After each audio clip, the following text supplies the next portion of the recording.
नमस्कार, आप सबका आज की प्रेस वार्ता में स्वागत है।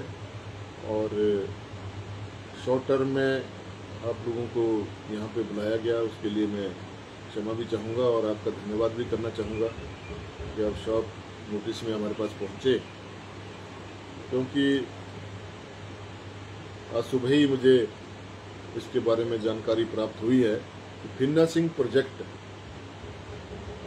में ग्रेविटी डैम की बचे हुए काम को करने के लिए केंद्र सरकार द्वारा दी जाने वाली राशि 293.78 करोड़ को लूटने की ताक में राज्य सरकार।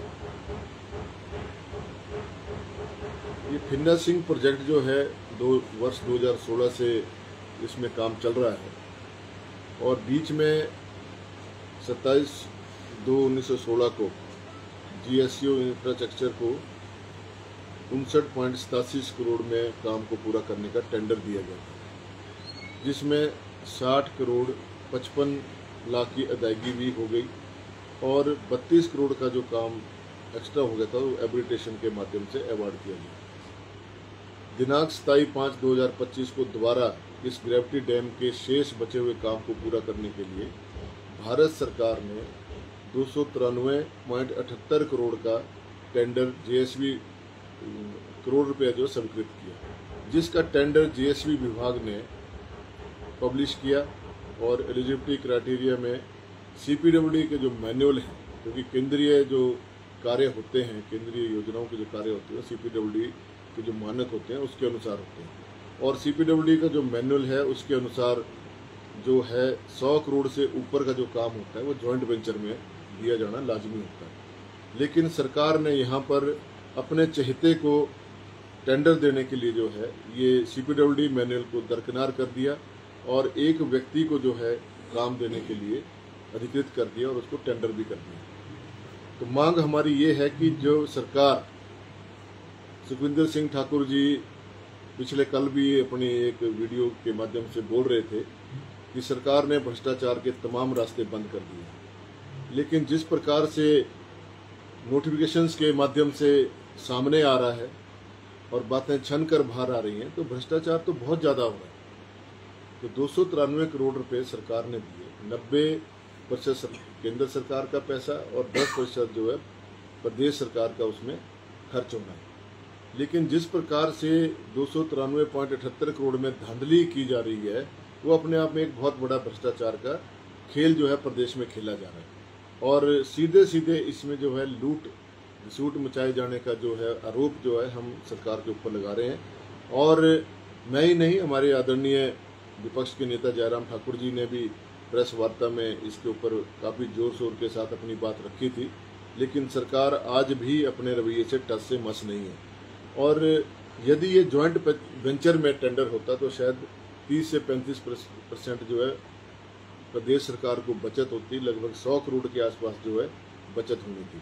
लेकिन जिस प्रकार से सरकार का रवैया है कि केवल मात्र अपने लोगों को सहूलियत देनी है, उनको लाभ पैसा आ रहा है, उस पैसे का बिल्कुल पानी की समस्या, तरह तरह की समस्याएं हैं, किस तरह से निपट रही है भाजपा और एक विधायक होने के नाते आप लोगों के क्या प्रयास रहेंगे और सरकार को आप इस मामले में किस तरह से देखते हैं? देखिए, जहाँ तक पीने की पानी की समस्या है बड़सर विधानसभा क्षेत्र में आज से नहीं है, लगभग पिछले 10-15 सालों से लगातार जो है लोग पानी की समस्या से जूझ रहे हैं और हमारे बड़सर विधानसभा क्षेत्र के लिए एक 200 करोड़ रुपए की स्कीम स्वीकृत हुई थी ठाकुर जयराम जी की सरकार के समय में और ठाकुर महेंद्र सिंह जी उस समय जल शक्ति मंत्री होते थे और उन्होंने उस समय ये हमें बड़सर के लिए एक सौगात दी थी। लेकिन बाद में जो है उस स्कीम को बदलकर कोसरिया के पास से भाखड़ा डैम से वहाँ से पानी को उठाने का स्कीम को जो परियोजना थी उसको वहाँ से लागू किया गया और उसके चलते जो है वो जहाँ 200 करोड़ की स्कीम बननी थी ब्याज से, वो जब एरिया बीच में से कट गया तो वो 132 करोड़ तक पहुँच गई और उसको वहाँ तक पहुँचाने के लिए भी सरकार ने 1.5 साल का समय लगा लिया। और यदि उस समय इसको शुरू कर दिया जाता, ज़्यादा इसमें कोई ज़्यादा काम करने का नहीं था, सिर्फ टेंडर दोबारा से होना था, लेकिन सरकार ने ढुलमुल रवैया अपनाते हुए कि कभी टेंडर कैंसिल करेंगे, कभी टेंडर दोबारा करेंगे, कभी ये करेंगे, कभी वो करेंगे। इन ढुलमुल रवैये के चलते जो है वो खटाई में पड़ गया। अब पिछले कल ही मैं कोसरिया में जाकर आया और मैं वहाँ देख कर आया, वहाँ पर जो वास्तु स्थिति है, अभी लगता नहीं है कि शायद 1.5-2 साल तक जो है बड़सर के लोगों को पानी मिल सके। हालांकि वहाँ से जो स्कीम जो है वो बहुत बड़ी स्कीम है हमारे क्षेत्र के लिए, और उस स्कीम से लगभग प्रतिदिन 1 करोड़ 50 लाख लीटर पानी जो है वो उठाया जाएगा और बड़सर विधानसभा क्षेत्र की प्यास बुझाई जाएगी। स्कीम तो अच्छी है, काम भी चल रहा है, लेकिन जिस गति से काम होना चाहिए था वो काम उस तरीके से नहीं चल रहा है। और सबसे बड़ी विचित्र बात तो ये है कि जहाँ से पानी उठाया जाना है, जो इनटेक जो बनना है, उसका अभी तक इन्होंने अवार्ड ही नहीं किया है, काम वो बंद करके रखा हुआ है। और फिर कहाँ से जो है जनता को पानी मिलेगा? अभी तो पाइपें बिछा दी हैं, रिजर्वायर बन गए हैं, लेकिन जो इनटेक का जो काम शुरू होना था वो अभी सरकार ने उसको वही अवार्ड ही नहीं किया कॉन्ट्रैक्टर को। तो पता नहीं क्या सरकार क्या सोच रही है, क्यों बड़सर के निवासियों के साथ इस तरह से सौतेला व्यवहार किया जा रहा है। और इतनी बड़ी स्कीम जो एनडीबीए बैंक के माध्यम से मिली है, ये कोई प्रदेश सरकार की स्कीम नहीं है, भारत सरकार और एनडीबीए जो बैंक है उसके माध्यम से ये पैसा जो है मिला है, तो उसका सदुपयोग होना चाहिए और वो समय पर जो जनता को मिल जाए। तो मैं समझता हूँ कि हमें बड़सर विधानसभा क्षेत्र से बहुत बड़ी जो लंबे समय से मांग रही है आम जनता की पानी को लेकर, वो दूर होगी।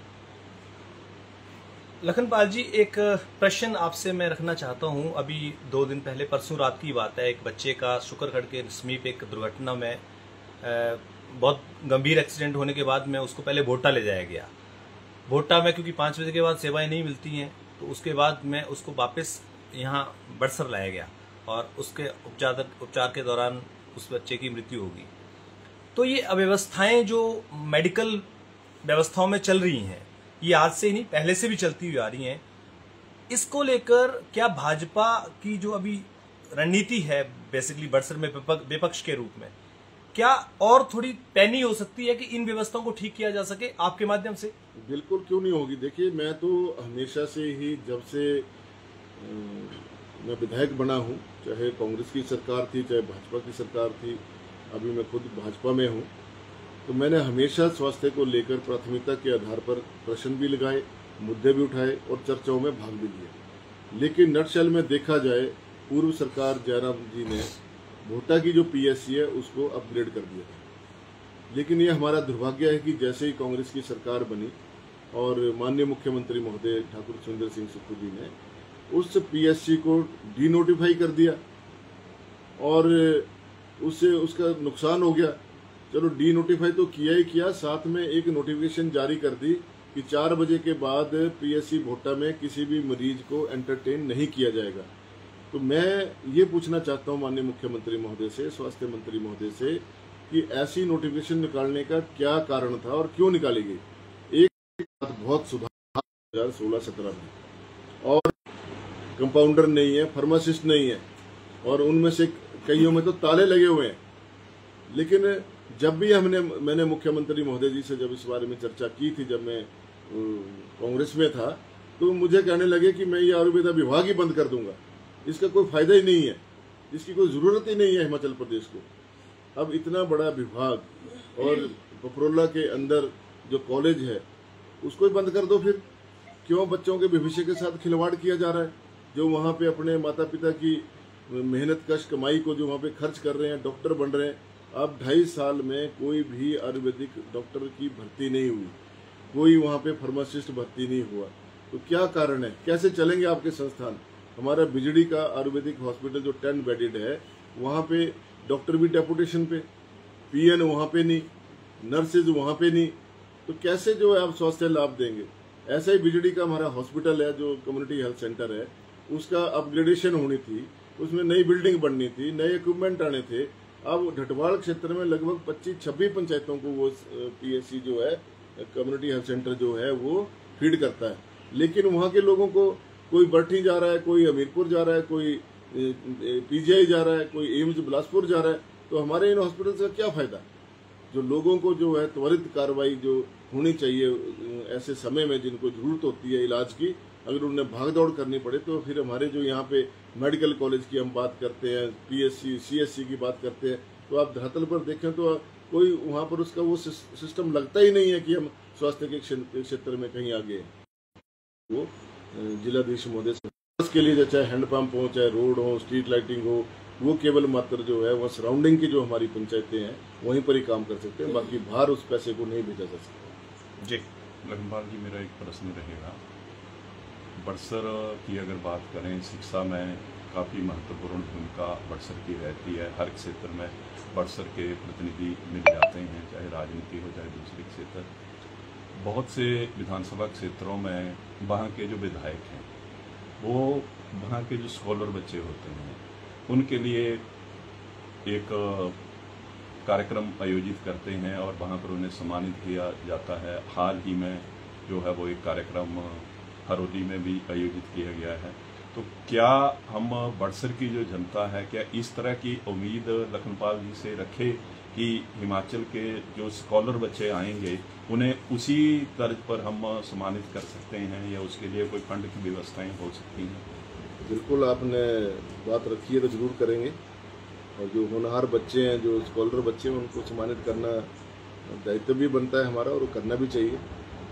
अब आपने शिक्षा की बात करी है, तो इस संदर्भ में मैं आपसे बात करना चाहूँगा। शिक्षा के क्षेत्र में ये कोई अछूती बात नहीं है। जिला हमीरपुर एक एजुकेशन हब है, लेकिन अब समस्या क्या हो गई कि हमारे जो यहाँ पे ढांचा, प्राथमिक जो ढांचा है, उसमें समस्या अब ये हो रही है कि स्कूलों में टीचर नहीं है। प्राइमरी स्कूलों को बंद किया जा रहा है, हाई स्कूलों को बंद किया जा रहा है या मर्ज किया जा रहा है। मैं सरकार से ये पूछना चाहता हूँ कि प्राइमरी स्कूलों में जब आपके पास अध्यापक नहीं है तो वहाँ बच्चे कैसे आएंगे? बच्चे तो तब आएंगे जब वहाँ पे अध्यापक होंगे।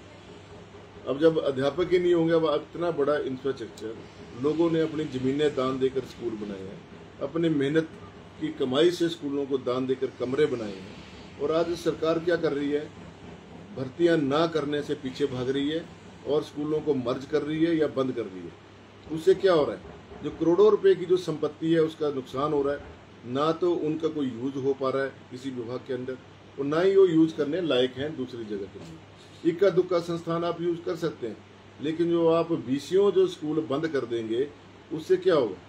नुकसान किसका होगा? हमारी राष्ट्रीय संपदा का नुकसान हो रहा है, हमारी प्रदेश की संपत्ति का नुकसान हो रहा है। जिन लोगों ने अपने उस शिक्षा के मंदिर को अपनी जमीनें दान दी, अपने पैसे लगा के कमरे बनाए, उनका क्या होगा? उसके बारे में सरकार ने क्यों नहीं सोचती है? सरकार जो भी आ रही है, बंद कर दो, बंद कर दो, बंद कर दो। अरे बंद करने से क्या होगा? और बड़ी विचित्र सी बात है कि हम एक स्कूल को अपग्रेड करते हैं हाई स्कूल से +2, और वहाँ पर मानक लगा दिए जाते हैं कि पहले अगर इतने बच्चों की संख्या होगी तब आपको साइंस स्ट्रीम मिलेगा, तब आपको इंग्लिश स्ट्रीम मिलेगा, तब आपको जो है नॉन मेडिकल मिलेगा। क्या ब्यूरोक्रेट्स ये सोए कहाँ हुए हैं? इनको ये समझ नहीं आती है कि जब आप किसी स्कूल को अपग्रेड कर रहे हैं तो वहाँ बच्चे तो तब आएंगे जब वहाँ टीचर होंगे, और टीचर होंगे और फैकल्टी होगी। अब पहले से बच्चे कैसे एडमिशन ले लेंगे जब वहाँ नॉन मेडिकल की क्लास ही नहीं होगी? तो कौन ऐसा बच्चा कि वहाँ नॉन मेडिकल का बच्चा वहाँ अपनी एडमिशन ले लेगा? मुझे ये समझ नहीं आती है कि किस प्रकार से ये नीतियाँ बन रही हैं, किस प्रकार से बच्चों के साथ धोखा किया जा रहा है, जनता के साथ धोखा किया जा रहा है। ये सरकार की पॉलिसीज बिल्कुल गलत है, और इस तरीके से जो बच्चों का और जो हमारे संस्थान खुले हुए हैं, जो बुजुर्गों ने जो अपने प्रॉपर्टी दान किए हुए, उनका भी दुरुपयोग हो रहा है। सर, एक सवाल यहाँ पर रहेगा। इससे पूर्व भाजपा की सरकार थी, उस समय भी आप विपक्ष में थे, और वर्तमान में कांग्रेस की सरकार है। अब दोबारा से जो है वो बड़सर को विपक्ष देखना पड़ रहा है। सवाल मेरा ये है कि आपने जयराम ठाकुर जब मुख्यमंत्री हुआ करते थे और अब मुख्यमंत्री सुखविंदर सिंह सुक्खू हैं, दोनों को कंपैरेटिवली अगर आप देखेंगे तो बड़सर में आपको क्या लगता है कि विकास की रफ्तार जो है वो इन 10 सालों में रुकी है या बढ़ी है?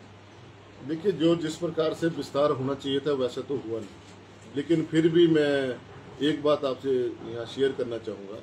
जयराम जी जब मुख्यमंत्री थे तो उनके पास जब भी हम काम करवाने के लिए जाते थे तो अगर हम उनको 5 काम देते थे उसमें से 2 काम वो कर दिया करते थे। जैसे कि उदाहरण के तौर पर हमारे यहाँ मिनी सेक्रेटरी यहाँ बन रहा है, और उसमें उस वक्त उन्होंने बहुत मेहनत करी थी। हमारे विनोद ठाकुर जी हैं यहाँ पर प्रवक्ता है हमारे प्रदेश के, उन्होंने भी मेहनत करी थी, और जयराम जी ने के समक्ष हमने भी अपनी बात रखी थी और उन्होंने उस बात को माना और यहाँ पे इसका काम शुरू हुआ। उसके बाद सरकार चली गई, फिर इसका काम शुरू हुआ तो उस वक्त मैं कांग्रेस में था। मैंने मुख्यमंत्री से आग्रह किया कि इस मिनी सेक्रेटरीट को जल्दी से जल्दी बनाया जाए। उन्होंने भी पैसा दिया, उनका भी हम धन्यवाद करते हैं। लेकिन अब इतने 8-9 महीने हो गए इस बिल्डिंग को बने हुए, लेकिन जनता को अभी तक इसको समर्पित नहीं कर रही है सरकार। ये अपने आप में एक चिंता का विषय है। और जहाँ तक कंपेयर करने की बात है तो जिस समय जयराम जी की सरकार के समय में बहुत से पैसा हम जो अपने विधानसभा क्षेत्र में लेके आए, लेकिन आज विडम्बना ये है कि मुख्यमंत्री हमारी शक्ल नहीं देखना चाहते, उनको अच्छे नहीं लगते, वो विकास की बात नहीं करते, वो सिर्फ शिमला में बैठकर बड़ी बड़ी बातें करते हैं। तो उनका प्रस्तावित दौरा था तो लोगों को बड़ी भारी आशा थी कि मुख्यमंत्री महोदय आएंगे तो जो हमारी पुरानी मांगे हैं वो पूरी होंगी, और होनी भी चाहिए। मुख्यमंत्री जिला से हैं और उनको तो चाहिए कि अपने जिला के सारे पांचों विधानसभा में एक बराबर काम करना चाहिए। हमारा उनका कोई विरोध थोड़े है। जहाँ तक हमारा राजनीतिक द्वेष भावना हो सकती है, लेकिन जहाँ विकास की बात है वहाँ हम सरकार के साथ हैं अगर वो अच्छा काम करेंगे। अगर वो अच्छा काम नहीं करेंगे तो हम सरकार के साथ भी नहीं हैं, उसका विरोध होगा। सर, एक यहाँ पे से जुड़ा हुआ ये सवाल है, अन्य जो हमीरपुर में जो विधानसभाएं हैं, जो 5 विधानसभाएं हैं, उसमें बड़सर एक विधानसभा है। कंपैरेटिवली आप क्या देखते हैं कि बड़सर में जो है वो आपके शिफ्ट होने की वजह से जो है वो विकास कम हो रहा है, या मुख्यमंत्री अब इग्नोर करना जो है वो बड़सर को शुरू कर चुके हैं? देखिए, वो तो हुआ ही है, उसमें कोई दो राय वाली बात नहीं है। जब मैं शिफ्ट हुआ, बीजेपी में गया, तो उसका प्रभाव तो पड़ा ही है। उसका खमियाजा जनता को भी भुगतना पड़ा, उसके लिए हम जनता से खेद भी व्यक्त करते हैं। लेकिन उस समय जिस समय मुख्यमंत्री महोदय यहाँ टूर पे थे, चुनावों के समय, उपचुनाव जब चल रहे थे, तो उन्होंने बड़ी बड़ी बातें कही थी कि आप बड़सर की जनता को घबराने की जरूरत नहीं है, मैं यहाँ का विधायक भी हूँ और मुख्यमंत्री भी हूँ। लेकिन आज वो इस तरह की बात नहीं करते हैं। आज वो बड़सर की जनता को भूल गए हैं। अगर 31-32 हज़ार वोट मुझे पड़े हैं तो 30-30.5 हज़ार वोट सुभाष टेटवाड़ी जी को भी पड़े हैं, कांग्रेस को भी पड़े हैं। तो उन लोगों जो 30 हज़ार लोग हैं उन्होंने वोट दी है, क्या उनका कोई रखवाला नहीं है? उनके लिए तो काम करना चाहिए सरकार को, उनके लिए पैसा दिल खोल के देना चाहिए। और हमारे जो विकास के काम है, जैसे बस अड्डे का काम है, इसके ऊपर त्वरित कार्रवाई के काम होना चाहिए। भोटा का बस अड्डा इतने लंबे समय से पेंडिंग पड़ा हुआ, उसके ऊपर काम होना चाहिए। और हमारी सड़कें हैं, कम से कम 7-8 सड़कें जो हैं जो मेरी पेंडिंग पड़ी हैं नवाड़ में, और अभी बजट में कोई पैसा ही नहीं है। नवाड़ में 5 करोड़ रुपया रखा है, उसमें 5 करोड़ रुपये से क्या करेंगे हम? जिन लोगों ने अपनी ज़मीनें दान में दी हुई हैं, गिफ्ट डीड करी हुई हैं, जो सड़कें बनाई जानी अत्यंत आवश्यक हैं, वो सड़कें बंद पड़ी हैं। अब लोग तो हमें पूछते हैं कि हमने आपके बोलने से ज़मीनें गिफ्ट कर दी, लेकिन अभी तक सड़क का काम नहीं चल रहा है। तो सड़क का काम कहाँ से चलेगा? पैसा ही नहीं है, तो सरकार के पास कोई पैसा नहीं है। इसी प्रकार जल शक्ति विभाग में भी पैसा नहीं है। वहाँ पर आज 2.5 साल हो गए, 2.5 साल में आपके पाइपें ही नहीं है। आधी इंच की पाइप नहीं है, पौनी इंच की पाइप नहीं है, 1 इंच की पाइप नहीं है, 1.25 इंच की पाइप नहीं है। और जब मैंने अभी बजट सत्र के दौरान माननीय जो हमारे उप मुख्यमंत्री हैं और सिंचाई मंत्री भी हैं, जल शक्ति मंत्री भी हैं, उनसे जब मैंने सवाल किया तो उन्होंने कहा था 15 दिन के अंदर आपकी जो पाइपें आ जाएंगी। अब तो जुलाई भी चल पड़ा, ये जून खत्म होने वाला है, मिड जून में पहुंच गए। तो ये मार्च महीने की बात थी, अप्रैल मई 2 महीने हो गए, कोई पाइप हमारे इसमें नहीं आई है। मेंटेनेंस के लिए कोई पैसा नहीं रखा है। और सबसे बड़ी बात क्या करी सरकार ने, बजट के अंदर SC कंपोनेंट का एक फंड होता था जो विधायक प्राथमिकता के अंदर, उसमें हम 2 स्कीमें सड़क की देते थे, 2 पानी की देते थे, और कुछ रख रखाव के लिए जो पेंडिंग चले हुए काम थे उनको पैसा देते थे। इस बार सरकार ने वो पन्ना ही हटा दिया, SC कंपोनेंट का उसमें बजट में प्रावधान ही नहीं रखा कोई नहीं। तो जो SC कंपोनेंट की जो सड़कें बननी थी वो तो सारी की सारी वैसे ही खड़ी हो गई। अब आप लोग भी जाते हैं, जनता आपके पास भी आती है कि हमारी सड़क नहीं बन रही, हमारी पुलिया नहीं बन रही, हमारा कुआं नहीं बन रहा, हमें हैंडपंप नहीं लग रहा। तो हैंडपंप्स के लिए भी सरकार ने कोई प्रावधान नहीं रखा है। वो तो विधायक निधि के माध्यम से जितना हमें पैसा आता है उसमें से थोड़ा पैसा हम हैंडपंप्स को दे रहे हैं, किसी को हम रास्ते के लिए दे रहे हैं, किसी को पुलिया के लिए दे रहे हैं, किसी शमशान घाट के लिए दे रहे हैं, क्योंकि लोगों की डिमांड बहुत ज़्यादा होती है। तो जिस हिसाब जितना पैसा हमारे पास आता है हम तो उसको एक्स्ट्रा से बांट देते हैं। लेकिन जो सरकार की तरफ से पैसा चाहिए वो हमें नहीं मिल पा रहा है, विभागों को नहीं मिल पा रहा है। अधिकारी भी परेशान हैं और कर्मचारी भी परेशान हैं, क्योंकि प्रेशर तो उनके ऊपर है। आज पीने के पानी की जो समस्या है हमारे बड़सर विधानसभा क्षेत्र में, हमने लगभग 8 या 10 टैंकर जो है अपनी सामूहिक जिम्मेवारी के अनुसार लगा के रखे हैं विधानसभा क्षेत्र में, विभिन्न क्षेत्रों में उनको भेजते हैं। लेकिन इसके बारे में 2 महीने पहले मेरी चर्चा हुई थी डीसी महोदय से भी, और दिशा की बैठक हुई थी अनुराग ठाकुर जी की अध्यक्षता में। उसमें भी चर्चा हुई थी कि अधिकारी लोग जो हैं गर्मियों से पहले पहले पानी की वैकल्पिक व्यवस्था करके रखें, टैंकरों की व्यवस्था करके रखें, ताकि अगर भयंकर गर्मी पड़ेगी तो जनता को टैंकरों से माध्यम से पानी पिलाया जाए। लेकिन सरकार ने उसकी तरफ कोई टेंडर नहीं करा अभी तक, और न कोई उसके सरकार को कोई चिंता है। 15-15 दिन, 8-8 दिन, 10-10 दिन तक लोगों को पानी नहीं मिल रहा है। लोग परेशान हो रहे हैं। लोग हमें टेलीफोन करते हैं, कोई बोलता है हमें नहाने के लिए पानी नहीं है, कपड़े धोने के लिए पानी है, पशुओं को पिलाने के लिए पानी नहीं है। तो हम फिर वहाँ पर जहाँ जहाँ हो पाता है, हमसे संभव हो पाता है, उनको टैंकर से सप्लाई करते हैं। लेकिन टैंकरों से भी फिर उस समस्या का समाधान हो नहीं पाता। कुछ लोग ये कहते हैं जी कि हैंडपंप नहीं लगने चाहिए थे, हैंडपंप लगाने का कोई फायदा ही नहीं है। मैं उन लोगों से ये जानना चाहता हूँ कि अगर आज की समय में वो पूरे इलाके में भ्रमण करें तो आज जो हैंडपंप हमने लगवाए हुए हैं पिछले 8-10 सालों में, लगभग 300 के आसपास हैंडपंप तो मैंने ही लगवाए हैं। अगर उनमें से अगर 10-20 खराब भी होंगे तो अधिकांश जो हैंडपंप काम कर रहे हैं उन्हीं से लोगों को पानी मिल रहा है। और जिस प्रकार से अगर देखा जाए तो हमारी स्कीमें तो सारी सूख गई हैं, सोर्सेज सूख गए हैं, वहाँ पानी नहीं है। और लोग बोलते हैं हैंडपंप लगाने से कोई फायदा ही नहीं होता है। आप जाते हैं जनता के बीच में, आप पूछिए लोगों से कि हैंडपंप लगाने से फायदा होता है कि नहीं होता है। लोग हमारे पास रोज डिमांड आती है 8-10 हैंडपंपों की, हमारे भी लगा दो, हमारे भी लगा दो। अब तो लगा तो उतना ही सकते जितना हमारे पास फंड होगा।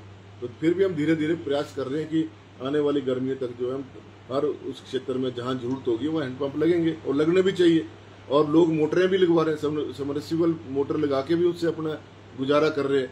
तो ऐसा कहना कि हैंडपंपों से जो नुकसान हुआ है, नुकसान नहीं हुआ है, उसका फायदा भी हुआ है। और जब विकास होता है तो उसमें कुछ नुकसान भी होता है, कुछ फायदा भी होता है। लेकिन इस तरह की बातें करना, उनको तो मैं यही सलाह दूंगा कि वो जाके मुख्यमंत्री के पास जाएं और क्षेत्र के लिए जो पानी की समस्या उनके समाधान के लिए बात रखें।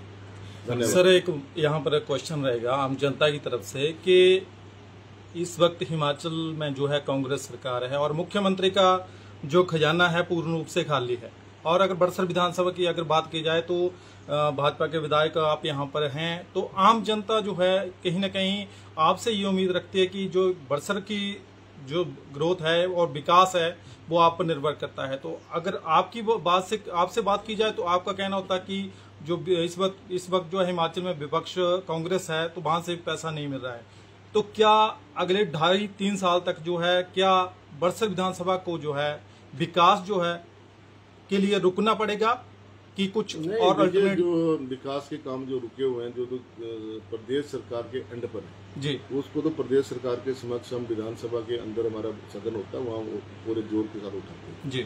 और जहाँ तक विकास की जो मेरे करने के हैं, जो विधायक निधि से काम मैं कर रहा हूँ, या फिर जो हमारे MP अनुराग ठाकुर जी उनके माध्यम से हमें पैसा मिल रहा है, डॉक्टर सिकंदर के माध्यम से हमें पैसा मिल रहा है, और हर्ष महाजन जी की एंड से पैसा मिल रहा है, इंदु गोस्वामी के एंड से पैसा मिल रहा है। तो वो पैसा जब हमारे पास आ रहा है तो उससे हम जो लोगों के छोटे काम हैं जिनको हम करवा सकते हैं उनको हम करवा रहे हैं।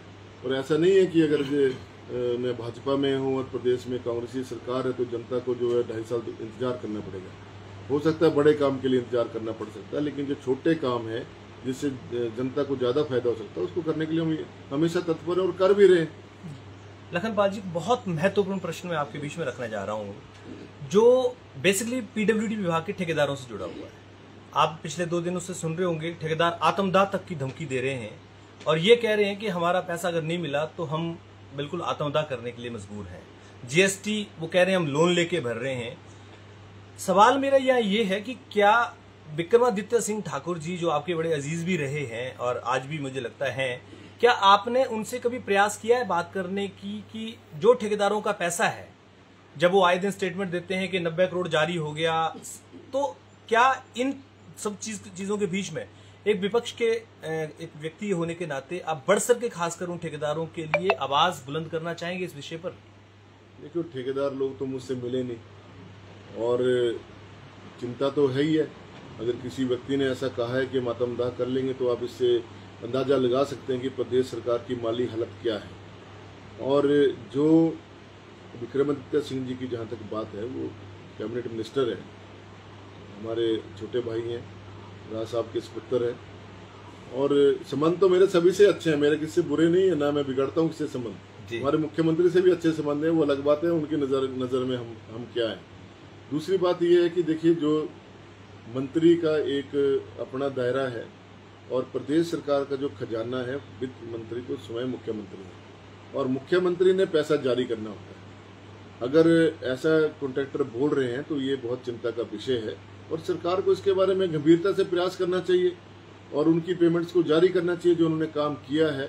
और उन्होंने अगर अपनी जेब से पैसे लगाए हैं, बैंकों से लोन लेके पैसा लगाया है, तो उनका पैसा मिलना चाहिए और सरकार को इसके बारे में त्वरित कार्रवाई करनी चाहिए, बजाय कि ऐसी कोई दुर्घटना हो या ऐसा कोई वाकयात हमारे सामने आ जाए तो वो उसको देखते हुए सरकार को जो है इसमें कड़ा निर्णय लेना चाहिए और वित्तीय जो स्थिति है सरकार की उसको ठीक करना चाहिए। आप उलूल जुल के कामों को छोड़िए और जो धरातल के जो काम होने हैं, पीडब्ल्यूडी विभाग है, आईपीएच विभाग है, आपका बिजली विभाग है, उनको आप दुरुस्त करने का प्रयास करें। ठेकेदारों का तो सर ये आरोप है कि हमें जो काम है उनका पैसा तो क्या मिलना, जो डिपॉजिट के काम थे हमें उनका भी पैसा नहीं मिल रहा है और पिछले पूरे 1 वर्ष से हम लोग इस पे परेशान हैं।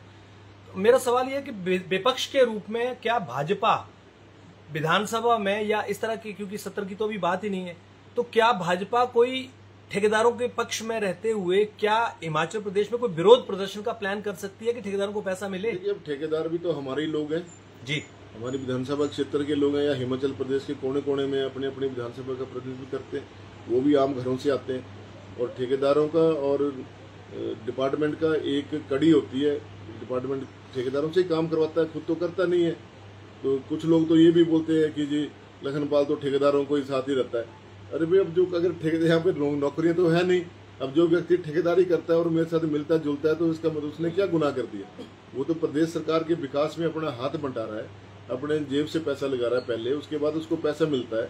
अगर उसके पैसा नहीं मिलेगा तो यहाँ पे कोई इतने बड़े ठेकेदार तो है नहीं है जिनके पास करोड़ों अरबोपति हैं, वो अभी अपने हैंड टू माउथ हैं और जो जिस बजट के अंदर उनका टेंडर होता है उसको काम को करते हैं। अगर वो समय पे नहीं मिले तो परेशानी तो होती है।